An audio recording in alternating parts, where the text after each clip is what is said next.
बिस्मिल्लाहिर्रहमानिर्रहीम। अस्सलाम वालेकुम नाज़रीन, मैं हूं ज़हीर अहमद और आप देख रहे हैं हमारा यूट्यूब चैनल ZZ मार्केटिंग।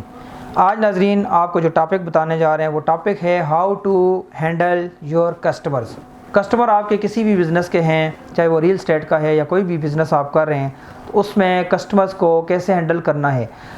बहुत सी मिस्टेक्स जो हम लोग अक्सर करते हैं, हम लोग ये नहीं देखते कि कस्टमर हमारा है क्या, कस्टमर की रिक्वायरमेंट्स ही हम लोग नहीं देखते। तो सबसे पहला जो पॉइंट है वो ये है, बहुत इंपॉर्टेंट पॉइंट है। किसी भी फील्ड में आपका कोई भी प्रोजेक्ट है, कोई भी प्रोडक्ट है, तो उसमें सबसे इंपॉर्टेंट होता है कि KYC, नो योर कस्टमर।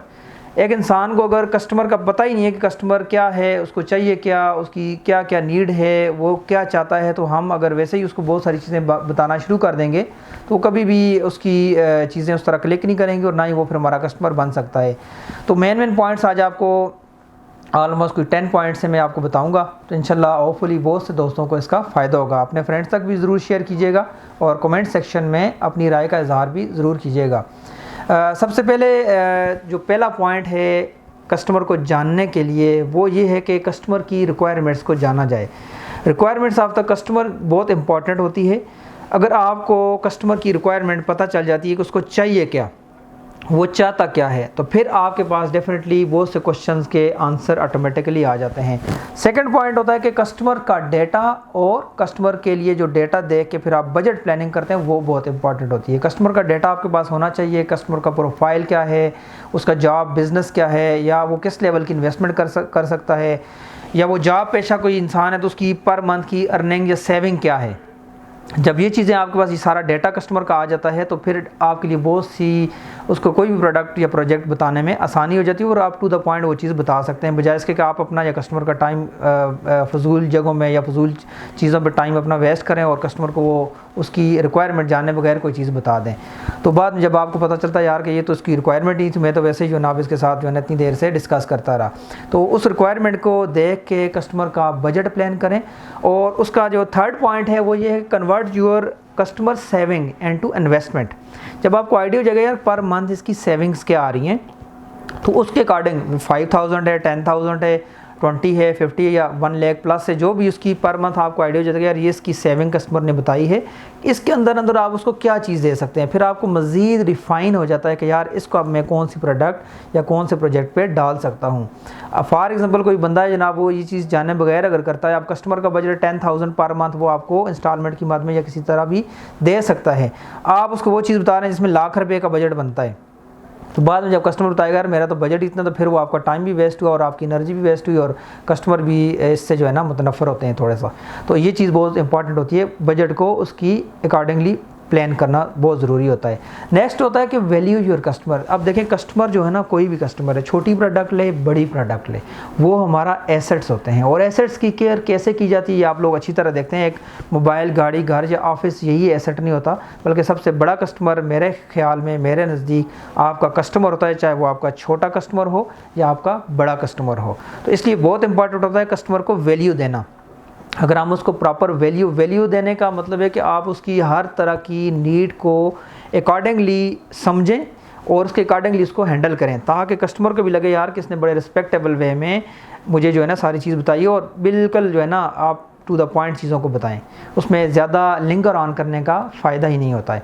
तो जब ये चीज़ आप करेंगे तो उसमें भी आपका डेफिनेटली एक अच्छा ट्रस्ट बिल्ड होता है और ट्रस्ट बिल्ड होने से ही आपके कस्टमर्स इंक्रीज़ भी होते हैं।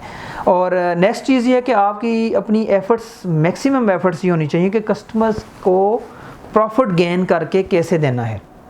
अब बहुत से हमारे रियल एस्टेट या किसी बिज़नेस में लोग होते हैं, वो ये देख रहे होते हैं यार कि हमें क्या मिल रहा है, हमें कितना बच रहा है, हमें क्या बेनिफिट होना है। ठीक है, हर बंदा काम करता है, कमाने के लिए करता है, लेकिन इसका मकसद ये नहीं है कि आप टोटल फोकस अपनी अर्निंग पे रख रहे हो कि हमें क्या आ रहा है। आप फर्स्ट ऑफ ऑल कस्टमर की नीड, रिक्वायरमेंट जानने के बाद देखें कि यार कि मैं ये चीज़ को दूंगा, सस्ती महंगी कोई भी देता हूँ, तो उसको इसमें बेनिफिट क्या होगा, या मैं उसकी इन्वेस्टमेंट करवा रहा हूँ कहीं पर, तो उसमें उसको कितना प्रॉफिट मार्जिन कितना टाइम में होना है। जब ये चीज़ आपकी क्लियर होती है और आप अच्छी इंटेंशन के साथ ये इस पर वर्क करते हैं, एफर्ट करके उसको बेनिफिट देते हैं, तो डेफिनेटली भी आपका एक लॉन्ग टर्म रिलेशनशिप बिल्ड होता है और आपके कस्टमर्स का पूल भी इसी वजह से आपका इंक्रीज़ होता है। तो ये चीज़ ज़रूर करनी चाहिए।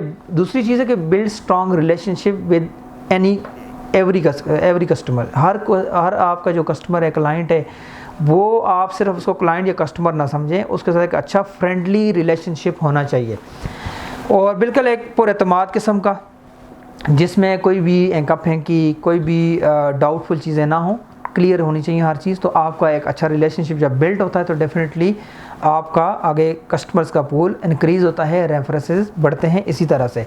उसके बाद आपका जो है ना क्लाइंट का प्रॉफिट जो है ना वो फर्स्ट प्रायोरिटी पे होना चाहिए कि क्लाइंट को कोई भी चीज़ आप देते हैं कम या ज़्यादा प्रॉफिट वो फर्स्ट प्रायोरिटी पे वो हो। सेकंड आपका अपना राइट बनता है कि आपको क्या बचेगा या आपको क्या उसमें बेनिफिट मिलना है। तो क्लाइंट कोई भी है उसका प्रॉफिट फर्स्ट प्रायोरिटी होना चाहिए किसी भी इन्वेस्टमेंट में, किसी भी प्रोजेक्ट के अंदर।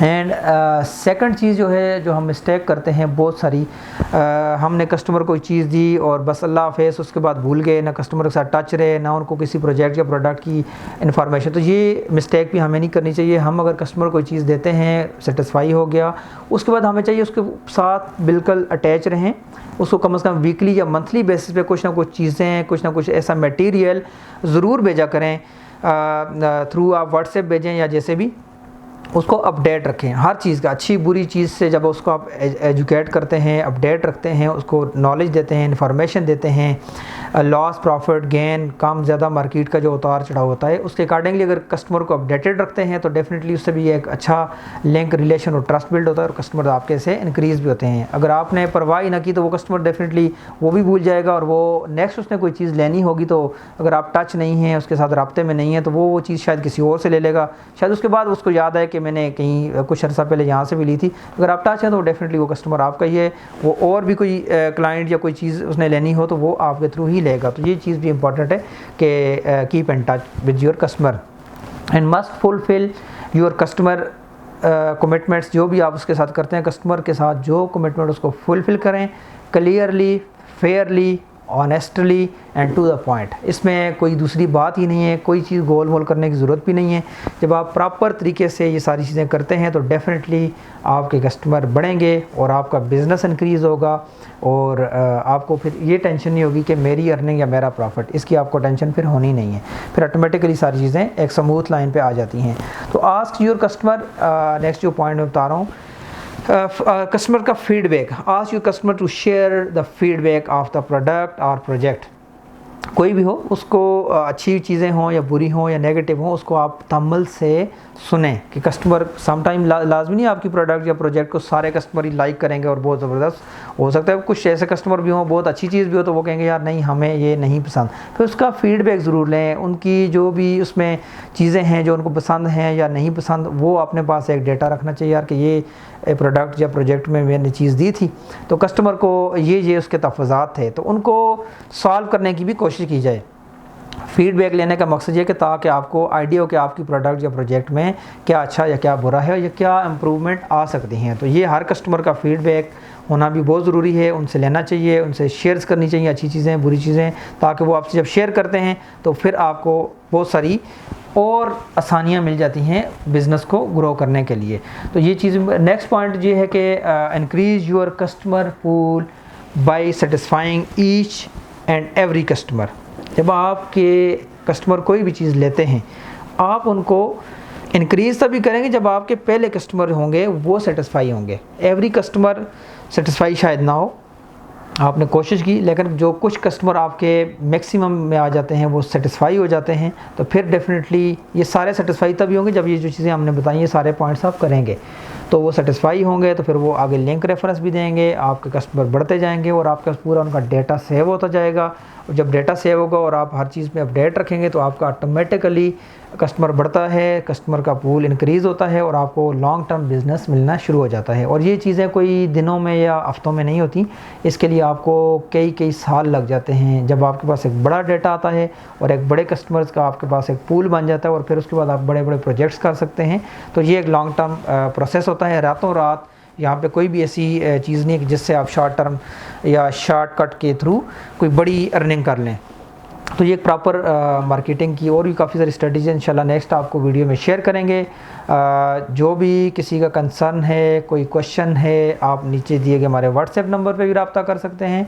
हमारा फेसबुक पेज है ZZ real estate marketing, YouTube channel ZZ marketing, उसको आप सब्सक्राइब ज़रूर करें और कमेंट सेक्शन में ज़रूर बताइएगा कोई नया ऐसा क्वेश्चन आपका हो या नए बिज़नेस आइडियाज़ के ऊपर आप बात करना चाहते हैं तो वो भी आप हमसे कांटेक्ट कर सकते हैं। And thank you for watching this video. अल्लाह हाफिज़।